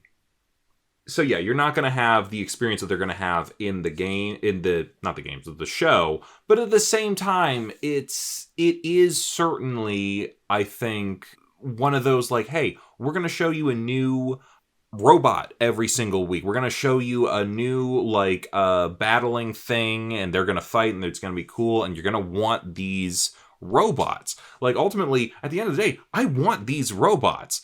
So yeah, I will dock a little bit of points because, like, yeah, I'm not going to have the experience that these people are going to have, but at the same time, these robots are cool, and I want these fucking robots, man. I'll give it a light yay. So Yin, what did you think? Okay, so I give it a meh. I will not explain why, but I will hope that my impression is getting better. Yeah, that was pretty good. Okay. Any notes? Do I have any notes? No. Oh, did I don't think I can. an impression? You did miss the impression. Damn it. I don't think my like voice gets like high pitched enough to like be naturally like that, but you know, Yeah. have to work with it. Yeah, I'd also give it a meh.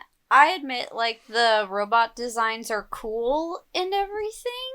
I'm just trying to think, like, I don't know, advertising-wise, does this do a good job of selling toys? I think it does more a good job of just, like, giving you a show. Oh, by the way, there are toys here if you want to buy them. And, like, I would think more like commercials would probably make me want to buy the toys more, not just the show itself. So, yeah. Okay, I think that's everyone. Moving into production now? Yes. Yes. Alright, CC, take us away. Did not really care for the animation. What year was this? 99. 99? Yeah, it felt like it. Yeah, I'm not a fan of the amount of grit this era of anime has. Not enough to be cool, but still too much to be cool. I'll give it a meh. I'll also give it a meh. Like, it definitely feels its age.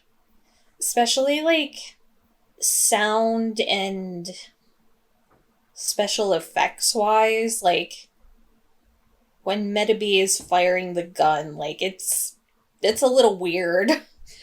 Also, I think the opening was very annoying. Like, I did not like sitting through that at all. I did like that the art style was kind of, like, simplified a little bit and more cutesy. But, like, what in the goofy-ass character design did they have going on for half of these people? The fucking... What were the alien people? Why was that a thing? Alien people? At the beginning. Oh, the Gimp Suit Mafia? Yeah, like, what was that? Like, it's just, it's so questionable. And then, like I said, I feel like a lot of the character ideas were kind of taken from other media sources and just done poorly. You said this was 99? Yeah. Okay. Do you think Medabots inspired Steven Spielberg's Transformers? You mean Michael Bay? Michael Bay. Oh. Right. Listen. They might have actually been legit good movies if it was Steven Spielberg. Listen, That's a very different film franchise then. I wrote these notes on, like, very little sleep. And I'm also fair. operating on very little sleep. Fair. But, like, I feel like just the Metabee Bumblebee thing was just kind of, like, a little too, like, close to home. I don't know. Not to I keep mean- correcting you, but Bumblebee was not the racist part. So, my whole thing is didn't Bumblebee come before Metabee, though? Considering, like, how long ago Transformers actually was? I'm talking specifically the Bumblebee in the Michael Bay franchise, though. Again, I don't think you're thinking of Bumblebee. I think you're thinking of Skids and Mudflap from the second movie.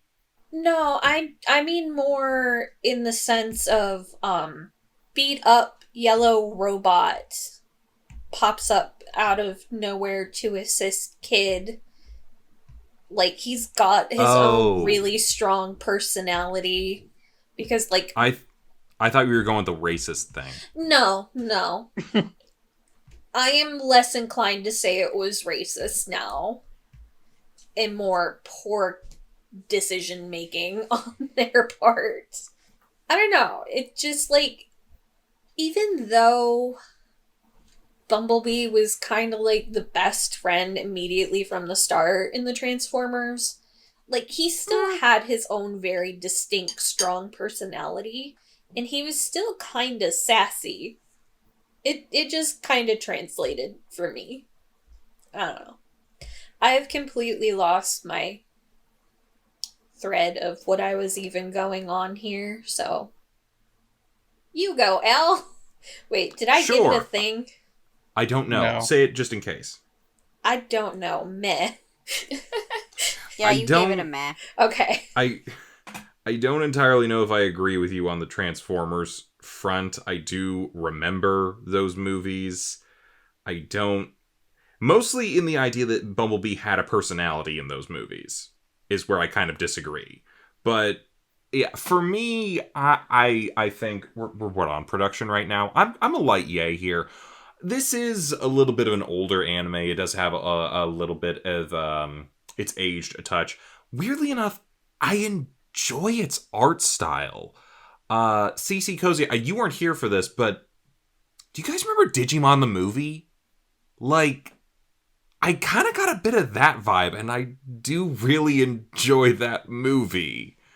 Like, I don't know what it was exactly. It's clearly much cheaper because they had to spread out their budget over multiple episodes as opposed to just like, oh, we're going to make these OVAs.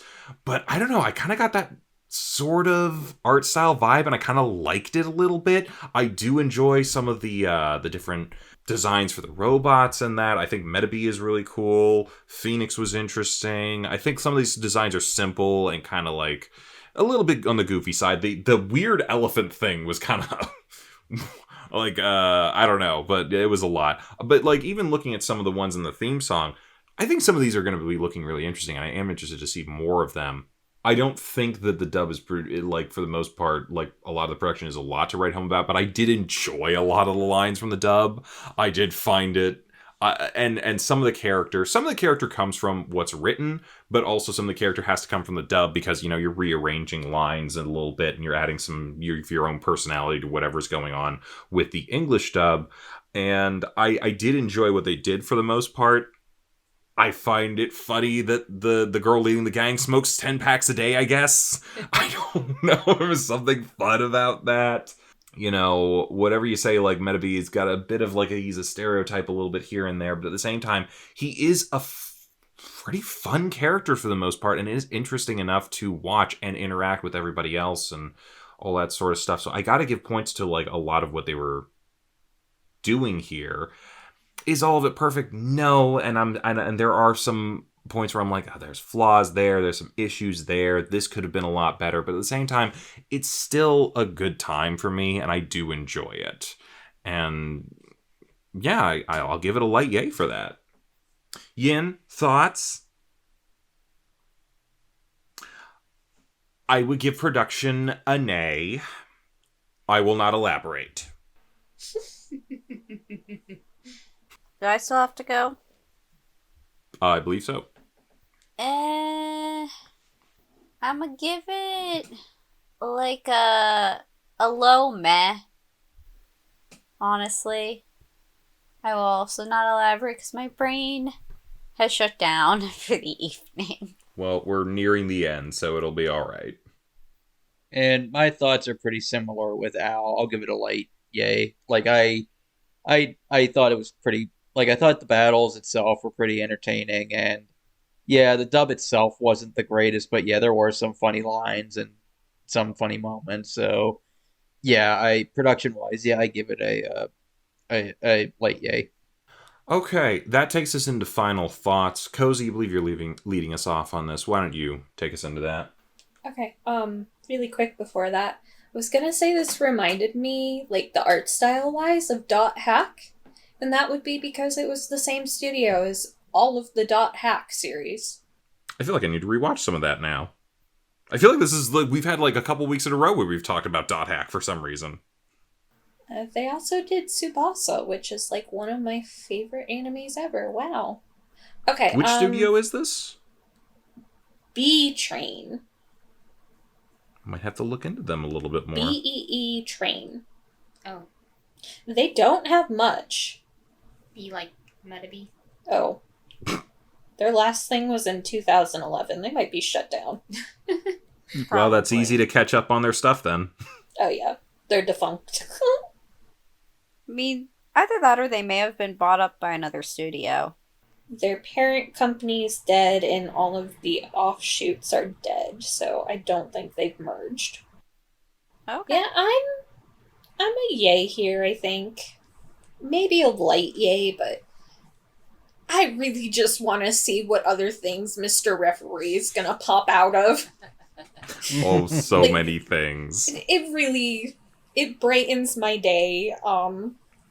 I also really enjoyed some of, like, the more zany elements, like a high schooler leading an elementary school gang. Like, what was that? Also, like, the whole Coach Mountain thing where they're like, oh, Coach Mountain's a hypocrite. But then he's like, I'm building a playground for the less fortunate children whose mothers are probably whores. Like, it was just kind of out of left field. It was silly. It was funny. I do want it to have, like, some kind of overarching plot, like something it's working towards, you know? And I feel like it could get there, so I want to see if it could. I'll tell you this much. If this doesn't move on, I will tell you what happens because I ended up watching a lot more of this when I was a kid. So for me, I'm a light yay here. I think for the most part, even though it's very episodic right now, I think a lot of the character stuff definitely is, they're fun, they're interesting, they make me want to come back and watch more of their shenanigans. The different kind of robots that we're seeing wants me to keep coming back a little bit more. This is not a perfect show, but at the same time, it's at least a very engaging show to me, and I enjoy that, and I'm looking forward to more battles and hijinks and fun, and just like a light-hearted time. So, light yay on my end of it. Yin, what were your thoughts? I don't know, I give it a meh. Any elaboration? Chippy? Final thoughts. Also a meh. I give it a yay. I had fun with it, and I wouldn't mind seeing a few more episodes to see where the characters go, and like Kozi said, just to see where Mr. Referee is going to come from next, where he's going to go next. Although I do have one thing, like, is Mr. Referee only stalking Iki? Because, like, I will answer that later. No, because he showed up for the very first one. Nikki was just watching. Yeah, but, like, when Iki walks into a bunch of Medabot battles, the referee wasn't there for the ones that happened before him. Oh, that's true. Plot twist: it's his grandpa. It's his dad. No, we saw his dad, remember? I do not remember, but I will take your word for it. He didn't have a line, but he was sitting there at the table reading the newspaper. Oh, yeah. Because, when Medaby was simping over his mom, the dad just like looked up over his newspaper and was like, huh, your This robot fucker. doesn't listen to you. I'm gonna lose my wife to this robot and I'm fine with it. I'm about to get cucked by a robot and I'm so happy. Well, it could be worse. You could get cucked by a bee. I'm gonna give it a light yay. It was fun. It's not the most fun thing we've watched, but it was fun, and I would not mind watching more of it. I think that's everybody. Oh, I guess it was. Yeah, we're moving on now. We're going into the final battle. We're picking out the yays, we're picking out the nays, and we're seeing who's going to be coming out on top between Beyblade and Medabots. Who's leading us off here? Kozi, is it you? Me? Me? Oh, goodness. Okay, so I'll start us off with plot. I gave both of these a light yay. So, and again, I feel like sometimes we're getting into this position with this tournament where it's kind of like we're getting two shows that are kind of neck and neck to me a little bit. So it kind of comes down to who's getting that little bit of a percentage over the top for me with the plot. And I think today I'm going to give it to Medabots. I actually did kind of enjoy... Both of these are kind of working off a bit of an episodic nature. I think Beyblade is going a little more serialized. But I think in each of the individual plots of the episodes, I was having a little bit more fun with Medabots and a little bit more of the zaniness that they had going on. I had enjoyed that, and so I'll give them the yay for plot. Yin? Oh boy, let me see here. So, they only told me what their overall was, so I'm just going to go based on what they had yays and nays and mehs for. So, they gave Beyblade a light yay and Medabots a meh, so I'm going to say that they went with Beyblade for plot. I'm pretty sure. I think I gave both of them mehs for plot. But despite the fact that I found it more confusing, I think I'll give plots to Medabots. This one's tough for me because I enjoyed both shows for what they were. Both had moments that you had to question and moments you had to, shut off your brain for. I guess I would say Beyblade had me... While I think Beyblade probably had the more interesting plot, Medabots' plot, I guess, left me with less questions, I guess.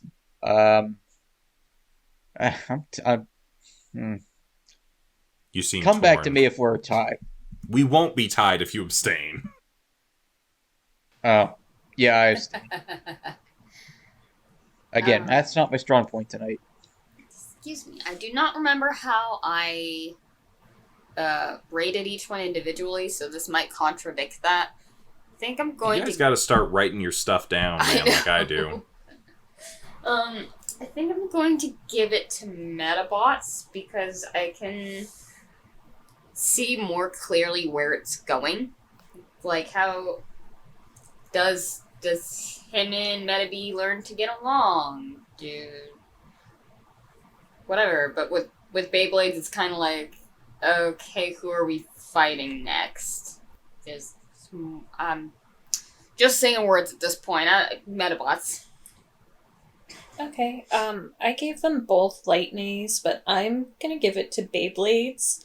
I think Medabots, while the plot may have been more easily digestible, I feel like the episodic nature really does work against it, and there's not really, like, a clear goal for it. Yeah, they're gonna have, like, the fight of the week, but, like, there's really nothing, like, pushing the plot forward on it. And while Beyblades is all over the place, at the very least you have the hook of Tyson's gonna try to take down Kai, and it will spiral out of control from there. Okay, so with 3-2, Medabots takes plot. And we move now into characters. Yin, why don't you tell us, what did you think of these characters? Who gets your yays and nays? Sorry, they didn't actually give me an answer, but they did give Beyblades a meh and Medabots a light yay, so I'm going to say they went with Medabots for characters.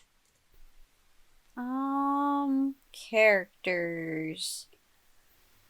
I'm gonna give characters to... I think I'll probably give characters to Beyblade. Mostly just because, like, well, a lot of the characters in Medabots are kind of, like, a little bit more fun. Mr. Referee, I'm looking at you. I don't know. I feel like just sort of, like, some semblance of, like, a decent shonen protagonist kind of, like, sets it apart for me, so, yeah. This is gonna hurt, Mr. Referee. I love you so much, but I felt like for both shows the characters were really similar in a lot of ways. You had your quiet kids, you had your bullies, you had your evil organizations, and you had some zany side characters. Fuck. But in all honesty, what set it apart for me was how much I liked Tyson and how much of a breath of fresh air he was for so many other shows of these types. Fuck, I cannot speak. So yeah, I'm going to give the slight edge to Beyblade. Yeah, I'm also going to give it to Beyblade. Both shows had characters I liked and characters I didn't like, but in the end, the characters that I liked from Beyblades are the ones that I want to spend more time with. Okay, I'm gonna give it to Medabots. You know, the only two characters I really liked between these two series were Carlos and Mr. Referee, and I don't think Carlos is coming back, fam.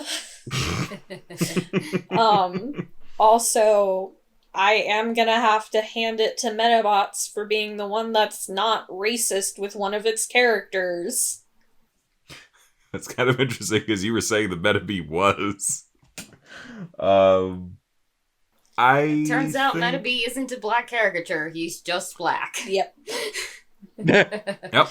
At least whenever I looked through the thing, I think. Yeah. So I think I'm going to give this to Medabots because I think both of these shows do the characters well, but I did enjoy that we were getting a little bit more interaction, a little more dynamic, a little more like back and forth with some of the characters in Medabots. Again, I think that both of them do well with what they're trying to do, but I think I just got a little bit more character work from Medabots, so I'm going to give them that. And they tie. So nobody wins this round unless anyone wants to change it at the last minute. I will take that silence as a no. We move on now to advertising. Chibi, why don't you lead us off with that? Alright. Advertising.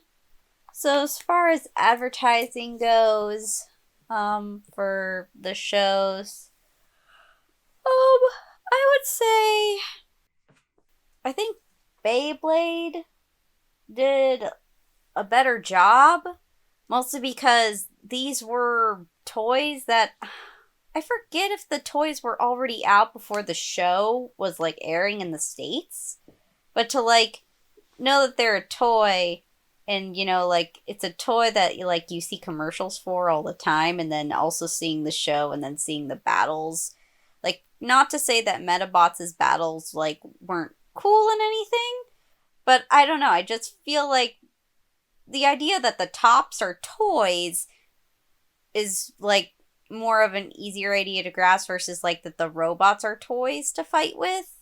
So yeah, I'm gonna give it advertising to Beyblade. This one's tricky because I could see. Well, I had Beyblades as a kid. Never knew Medabots existed until this week. But I think they both did a good job of like making the toys the central focus in terms of both the animation, the fight scenes, and the cool ability. Yes, I made up that word. I guess for me, I see more potential for Medabots as a brand. So I'm going to give the slight edge for advertising for Medabots. I think I'm with Chibi on this one. Like she was saying, it's you can fight with tops. You can't really fight with the robots. It's not that kind of game. With Beyblades, it's more or less how it was in the show, just without being molested by dragon god things. Who got molested? A little, yeah. It went inside of him. Oh. Kind of swooped through his window and all over him. I am also going to give this to Beyblades. I do see what you're saying, Envy, about Medabots having more potential, but I feel like, because they have a trading card game and they have a video game franchise as well as the battle toys.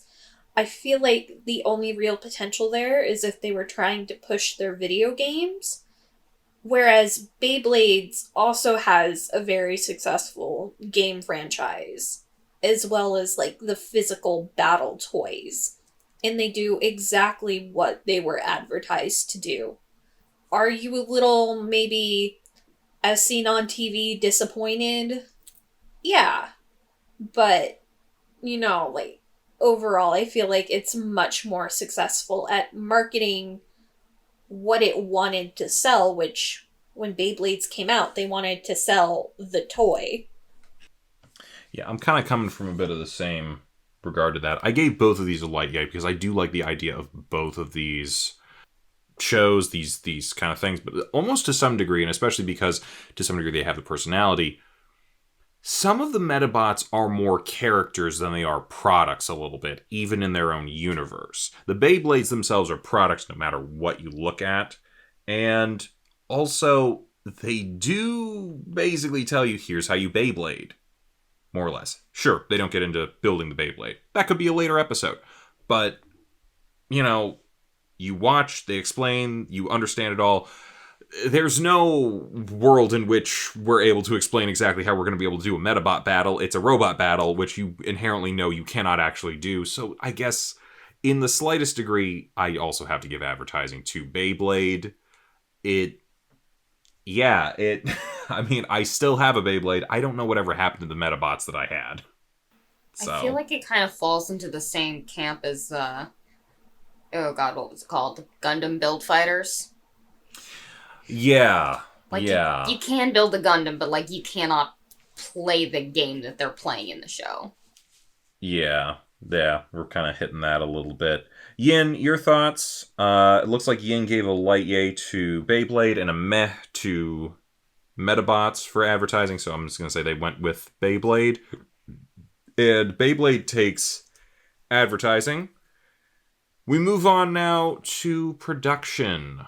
Envy, are you leading us off on this? Yes. Well, like I said before, both shows knew what they were doing, and they made the fighting for the Beyblades themselves and the Medabots themselves the best part. I guess, production-wise, I would say the Medabots dub was more entertaining for me, and maybe subtle prejudice for Medabots, but full-on racist caricature for Beyblade. So, Medabots for production. I'm really picky with my 90s animes. Beyblades was easier for me to watch, so I'll give it to them. I'm also gonna give it to Beyblades. I feel like the art style was definitely uglier than Medabots, but I feel like there was more production value just presented. Like, they did a lot of things wrong, but they also did a lot of things right, where I feel like Medabots was very mid all the way through. So I kind of disagree with that. I think there was a lot of comparability between these two shows. I don't think anyone's really talked about their theme song comparison, but I think that Both of them are decent. Definitely better than the stuff we got from last week, but they're pretty comparable on a lot of levels. Though, again, I mentioned the art style of Medabots that I did enjoy it a little bit more for some reason. I can't even really tell why, but it's just something in me that I just enjoyed a little bit better. And I think genuinely they have a better dub. So I'm going to give it to Medabots. Oh, right, Yin. Yin, what did you think? Production. They gave Beyblade a meh and Medabots a nay, so I'm going to say they went with Beyblade. I abstain. You abstain means Yes. Beyblade takes the production. And we move on now into final thoughts. Cece, Wait. you're leading us off. Does it? Yeah, Oh, because of Yin. Sorry. 3-2. Yeah. Yeah, sorry. I'm like, it's 2-2. What are you talking about? I am keeping track of everything. At least someone is. Final thoughts. Overall, both these shows were pretty fun and kind of silly. I like that in a show. I think overall, Beyblades is one I'd rather keep watching, though. Yeah, I don't really have much to add on to that. I am in agreement. Like, I don't have anything against continuing to watch Medabots. Like, maybe we'll pick up a couple episodes on our own, but if I had to choose between one of them, I would say Beyblades right now. I'd actually lean Medabots on this. I did end up enjoying seeing the sort of like silliness of it. Comedy and like silliness in an anime is very hit or miss for me. And I feel like more often than not, it's a miss. But for some reason, I think they just hit the right kind of tone for me that I was just like, you know what? I'm enjoying myself here. And, you know, with a lot of other elements about it being pretty equal for the most part to me, yeah, but at the end of the day, I was like, you know what? I kind of want to see what the next robot they fight is going to be, rather than the next top. You know what I mean? So, I'll go with Medabots for final thoughts. Oh, right, Yin. It's not that long ago that I have to say it, but, you know, I keep forgetting that I have to speak for them. They chose Beyblade. So, what's our standing right now? I don't know. What's your choice? That's just it. My brain has stopped working. Flip a coin. Are you abstaining, or what's up? I'm abstaining unless you need me. We won't. I know. It either ties up or Beyblade takes it. You know, despite me giving the last couple categories to Medabots, I actually agree with CC and Kozi. I think I would probably rather watch Beyblade more. So yeah, I'll give it to Beyblade. And that pretty much clinches it. Beyblade takes final thoughts, and they take the day. They beat Medabots and move on. They are the final contender for not only the Battle Toy section, but they're also the last winner for our preliminary rounds. Next week, we're starting the quarterfinals, everybody. We're circling back to shows that we've already seen. Before we do that, though, anyone have any final thoughts for Medabots or anything else that we want to talk about? Did you want to hear a little bit about Mr. Referee? Because he is fantastic. Yeah. Sure. I will, because you guys said you might watch a few more of these, so you will see a little bit more of the different ways Mr. Referee pops out. I will say, probably the one time that sticks out the most to me from when I originally watched was when they had... I really wish I remembered the context of this, but it was like a Medabot battle royale almost. It was basically like a ton of people were going to fight a bunch of other... I'm pretty sure it was the Gimp Suit Mafia, like, you know, started driving the main plot. Because the main plot does show up eventually. The Gimp Suit Mafia is trying to take over the world with Medabots, as you do in these sort of shows. And it was a whole bunch of Gimp Suit Mafia people versus Icky and a whole bunch of other people that were with him. So it was kind of like a 50-on-50 fight. So Mr. Referee shows up, and he brings like 50 cardboard cutouts of himself that he's like tied like strings to his like hands and feet so that they all move the same way as him. and he's like reffing 50 fights at the same time. Okay, That's but actually pretty creative. is he Yeah. stalking Iki? Why does he No. only pop up when Iki's battling? Bro, we only see when Iki's battling. He shows up for every fight. He loves Medabots and Medabot battling so much. Not only when he is off work, he still talks like that. And yeah, he's like, he just has this omniscient sense of knowing exactly when there's going to be a Medabot battle. And we only just see him with Iki because Iki's the protagonist, so he's the main person we're going to be seeing around there. Well, we I'm pretty sure he's saw, there for the others. end of Coach Mountain in the Mafia's fight, and he wasn't there until Iki stepped in. Here's the thing. We saw the end of the fight.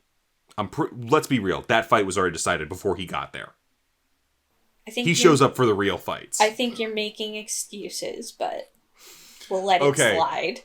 You have to let it slide because this is a guy who, at the drop of a hat, has 50 cardboard cutouts of himself ready to judge 50 fights all at once. See, I This wish, man is an eldritch creature of some kind. I wish This they man had is this gotten to like the main. Okay, Cece just showed me the GIF. They dropped in chat, but I wish they had gotten to like even hints of the main plot. Like that definitely would have changed my vote on a few things.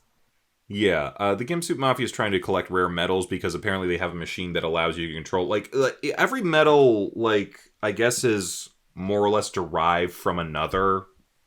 Like, there's the super powerful ones, and then the commonplace ones are like... They have a fraction of the power because they were made from the original or whatever. So Iki's got one of those, like, original, really powerful ones. They want to get a hold of those because then you can control all the lesser ones that are of the same type. Kind of deal. Oh, so Is essentially, I think, the thing. Iki's accidentally controlling other people with Medabi? No. The Gimsuit Mafia has a machine that if you put like, let's just call it like an alpha metal or something. I was gonna say, he can't even control Medabi. What? Well, that's because he's got the full person. Like, there's actually, like, weirdly enough, did you guys ever watch Red vs. Blue, the web series? I loved Red Years vs. ago. Yeah. Blue. Till Okay. they got to So like season 13. okay. So, but you saw like with the stuff with the AI and stuff. Yeah. Essentially, it's a similar I think it might be a similar situation of like you have the main AI, but then you have the little pieces of the AI that aren't as powerful, but they also have an element to them that's like, you know, we can do stuff. Gotcha. So Medabi's more like the alpha. He's got the whole personality, essentially. So is Medabi And everyone else is also working one off of with, like... the existing human characters without realizing it? I don't think that, but like, yeah, it's essentially like every other Medabot is working with like 1/1000th of a personality, I think. Gotcha. So it's See, basically I wish... like, do what you're told. I know it's only the first 3 episodes, but I wish we would have gotten just like a hint of that. Yeah. But you can see why now, like, these rare metals are like so powerful because they're what everything else is derived from, essentially. So they don't really go into like that sort of... I like how they like, we're gonna build the robot, we're not gonna tell you how this one little coin is gonna be its entire brain and soul. Maybe we should watch Medabots independently outside of the tournament for the channel. To be real with you, I might, because I was enjoying it a lot more than I remembered, so yeah. Yeah, maybe we should Get we save down it for a the little more channel. comedy. Yeah, maybe. We got a couple things that I think we're slowly adding up. Stuff that we need to watch for later, so... But yeah, Beyblade does move on. They move on to fight Battle Beat-em-on whenever we get back around to them. We should talk about next week, though, because next week starts the quarterfinals. We're getting back to the action figure category. We're going to actually see who wins the overall action figure category. Is it going to be Zoid's Chaotic Century or Blackrock Shooter? Whoa, we got a fight on our hands. We'll see what happens. I have no idea. I don't even remember either of those shows. Well, this is going to be a real fun next week for you, because no context, but let's just see what happens. Alright, we'll see you guys next week. Bye-bye, everybody. Bye. Hey, thanks for watching, and if you haven't already, be sure to subscribe and ring the bell icon for notifications. If you enjoyed this video, give us a like, and if you haven't already, check out some of our previous episodes, our daily gaming videos, or our parody series Madoka Magically Abridged. See you next time!